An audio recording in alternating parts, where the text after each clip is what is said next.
사실 대성마의 맥이 재미로 들어주세요. 원래 좀 땀내가 납니다. 뭔가 사나이 클럽 이런 느낌 나는 강사진이에요.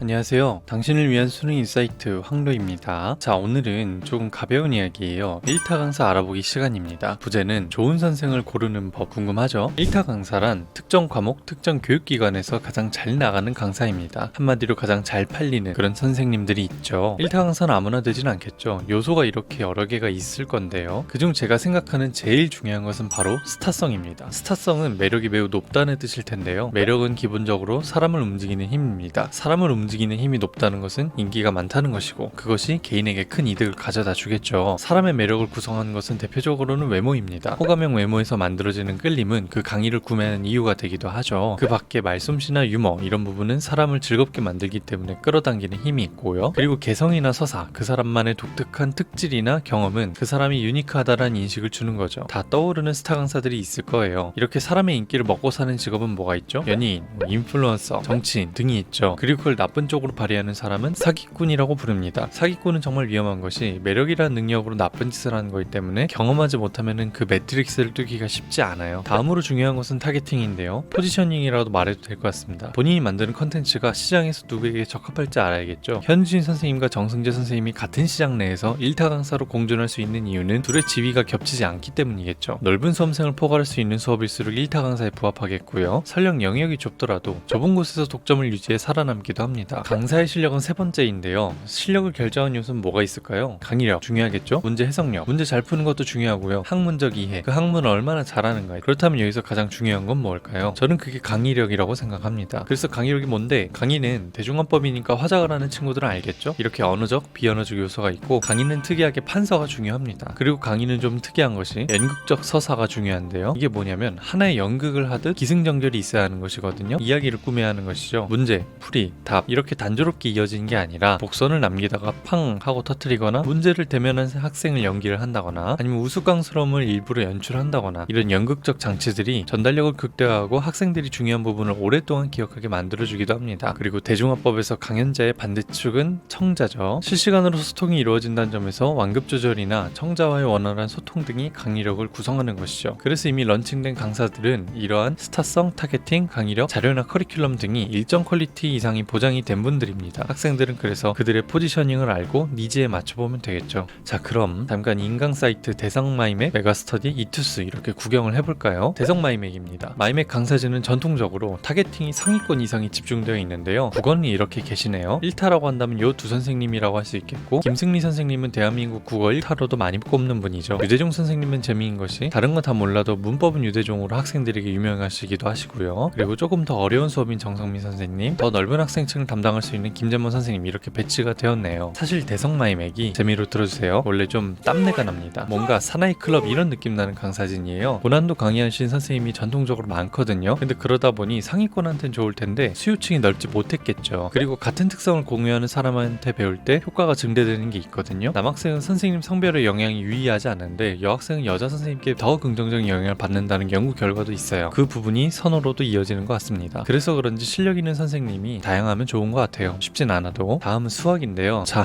뭔가 숨이 막히죠? 땀내나는 구성 역시나고요. 둘러싸고 하루 종일 수학만 시킬 것 같습니다. 최상위권에게 선택지가 될 수 있는 선생님이 많이 계세요. 어려운 거로 소문난 분도 많죠. 혼자 이미지가 다른 분이 1타로 계시고요. 조금 더 넓은 층의 수강생들이 좋아할 것 같습니다. 아이맥 수강생들의 폭을 넓히시는 데 기여하셨군요. 영어는 전통 강화, 신흥 강화가 모두 존재하지요. 누구를 선택해도 좋을 것 같습니다. 사탐은 전통적으로 유명하신 임정원 선생님과 유머가 특출나 매력 있으신 권용희 선생님도 계시고요. 사탐은 확실히 윤리하시는 분이 일반 사회도 하시고 많이 겹치더라고요. 그래서 한 선생님을 따라 동시에 두 과목을 하는 것도 나름의 매력이 있는 것 같습니다. 그렇게 해보신 분은 후기 한번 남겨주세요. 어떤지. 과탐은 이투스 황금기 때 분들이 메가로 많이 넘어갔지만 대성의 최대 강점이 뭐냐면 내부 육성이 괜찮다는 건데요. 내부에서 서바이벌 오디션이나 인재 발굴이 잘 되는 것 같습니다. 그 덕에 현강도 인강도 좋은 라인업을 갖고 있어요. 화학은 현 시점 압도적 1타인 김준 선생님이 계시고, 생명과학도 실력, 강의, 외모 어디 하나 빠지지 않는 최연소 1타 홍주전 선생님도 계시죠. 28 수능부터 통합과학으로 바뀌는 것이 마냥 아쉽네요. 생명과학은 조금 다행이다 싶은 게 인강에서 유명했던 분들이 그동안 바쁘셔서 그런지 트렌드를 잘 못 따라오셨어요. 아무래도 문제가 너무 빠르게 발전해서 그랬겠지만요. 인강이 현강에 비해 너무 후달리는 과목이었는데 인강에서도 이런 강자가 나와서 기분이 좋습니다. 지구과학도 유머와 강의력을 가진 이훈시 선생님과 신흥 강자 엄기은 선생님이 같이 있으니 든든하고요. 메가스터디 볼까요? 우선 국어는 유명하신 분들이 많네요. 밈, 실력 모두 출중하신 강민철 선생님, 한때 트렌드를 선도했던 김동우 선생님도 계시고, 문법으로 유명하신 전영태 선생님, 전통적으로 고난도를 담당하던 분들도 계시네요. 라인업이 상당히 화려합니다. 수학은 더 그러한데요. 대한민국 인강의 상징인 현우진 선생님, 떠오르는 강자 김기현 선생님, 다큐 영상 저도 재밌게 봤습니다. 김성원 선생님은 포지셔닝이 확실하죠. 중하위권 친구들에게 큰 도움을 주십니다. 본인만의 스타일이 독특하신 양승진 선생님도 계시고요. 전반적으로 하위권부터 최상위권까지 다 포괄할 수 있고 대중적 인지도나 매력이 출중하신 분들이 많습니다. 아주 좋아요. 영어는 지금 시점에 안 좋은 소식이 있어서 넘어가겠습니다. 아니 선생님 이름이 어떻게 또 선생? 킹콩? 사탐은 매력으로 압도하는 선생님이 많으시네요. 과탐도 챙겨보는 이기상 선생님, 예능도 많이 나가셨던 이다지 선생님, 윤리는 김종희 선생님도 많이 유명하시더라고요. 남학생이 많이 됐나? 사문으로 유명하신 윤성훈 선생님과 예로부터 일반 사회에서 유명했던 최적 선생님, 메가는 사탐 라인업도 되게 좋아 보이네요. 과탐은 전에 이투스 황금기 라인업을 대부분 흡수했어요. 그래서 메가가 전 과목에서 압도적이 되나 싶었는데 과탐 1에서는 개인적으로 대성이 근소 우위인 것 같습니다. 근데 과탐 2는 누구 들어요? 네 과목 다 전통 강자와 신흥 강자가 모두 섞여 계셔요. 전통 강자 500배구라고 불리는 네 분이고 다양한 선택지를 만들어주는 분들이 같이 계시네요. 풀이 정말 다양하다고 느껴집니다. 이투스는 조금 특이해요. 전에 비해 힘이 많이 빠졌지만 새로운 선생님을 많이 발굴하는 중이고 예전에 EBS에서 유명하셨던 분들도 많이 보이네요. 중위권 학생들을 주로 타겟팅했고 매력있는 유명한 선생님들이 캐리하시는 모양새도 보입니다. 국어의 김민정 선생님 계시고요. 이분은 왜 여기 따로 계시죠? 홀수라는 과목이 따로 있나? 수학의 정승재 선생님, 사탐의 이지영 선생님, 이런 실력과 매력을 겸비하신 선생님이 대표적으로 보이네요. 이지영 선생님 페이지 한번 봅시다. 와,